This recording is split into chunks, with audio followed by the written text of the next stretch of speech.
Most people read the Bible and only see what happened on earth, but they miss what was happening behind the scenes in the unseen world. There were moments when Archangel Michael, the warrior of heaven, stepped into invisible battles that humans never saw. And 2 short verses in the Bible reveal a hidden war that changes everything we think we know about spiritual warfare. Let's start with one of the strangest verses in the entire Bible. In Jude 1 verse 9, it says, Michael the archangel got into a dispute with the devil over the body of Moses. Imagine that. Moses is dead. His mission is over. Why would Satan even care about a dead body? Because the enemy doesn't just fight the living, he also tries to attack your legacy. He wants to twist what God did through you. He wants to take something God used and turn it into something that misleads people. But when Satan showed up to claim Moses' body, God didn't send just any angel. He sent Michael. Michael didn't argue. He didn't insult. He didn't shout. He simply said, "The Lord rebuke you." That right there shows us something powerful. Spiritual battles are not won by emotion. They're won by authority. Even Michael, one of the highest angels, didn't rely on his own strength. He stood on the authority of God. That moment was a hidden war. No human saw it, but heaven recorded it. And if it happened then, it still happens now.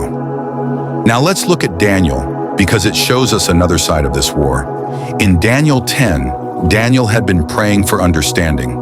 He prayed for 21 days with no answer. Finally, an angel shows up and says something shocking in verse 13. The prince of the kingdom of Persia resisted me for 21 days, but Michael, one of the chief princes, came to help me. Think about that. Daniel prayed. God heard. God sent an answer.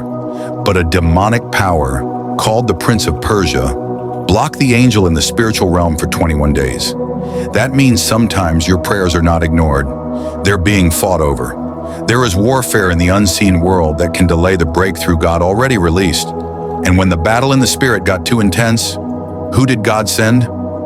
Michael. Again. Michael shows up, breaks the resistance, and clears the path. That tells us something big. Michael is not just a messenger, he is a warrior, a commander, the heavenly military backup. He steps in during high-level spiritual conflict, especially when it involves God's people and God's plans. When you put Jude and Daniel together, you start to see the pattern. In Jude, the battle was over a body and a legacy. In Daniel, the battle was over a prayer and the future of a nation. Different situations, same enemy, same archangel, same unseen war. So what does this mean for you and me? It means spiritual warfare is real, even when you don't see it. The enemy fights what God values. He fights destinies, prayers, nations, and legacies. Sometimes you think nothing is happening, but in the spirit, everything is happening. You might be praying and feel like God is silent, but maybe the answer is already on the way, and the enemy is trying to block it. You might feel like your past is being used against you, like your story is being twisted, just like Moses' legacy. But when the enemy pushes too far, God sends help. And here's the part I love. The same God who sent Michael back then still commands the armies of heaven today.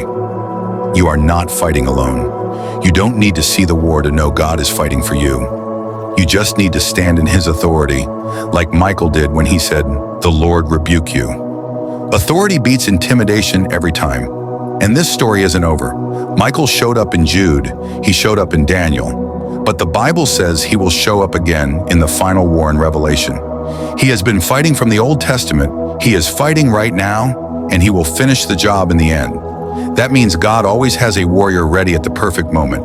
So the next time life feels heavy, the next time your prayers feel delayed, the next time it feels like something is pushing back against your purpose, don't assume nothing is happening. It might be a sign that you're in the middle of a spiritual war, but don't be afraid, because somewhere in the unseen realm, Michael might already be on the move. And when Michael shows up, the enemy loses.